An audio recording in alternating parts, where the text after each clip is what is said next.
হ্যাঁ মা, বলো। কেমন আছিস মা? হ্যাঁ ভালো আছি, তুমি কেমন আছো? ভালো আছি। শোন না মা, ও যা কাজ করে, সত্যি তুই ওর সাথে সুখে থাকবি তো?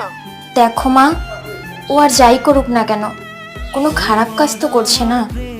হ্যাঁ, ও হয়তো কম টাকা রোজগার করছে, কিন্তু যাই করছে সৎ পথে তো করছে বলো।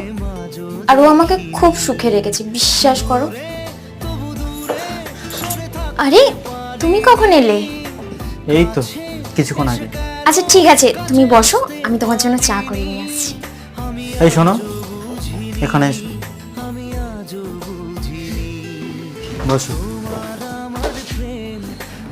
সারাদিন তুমি অনেক কাজ করেছো, তুমি বসো, আমি তোমার জন্য চা করে আনছি। সুখ কখনো টাকা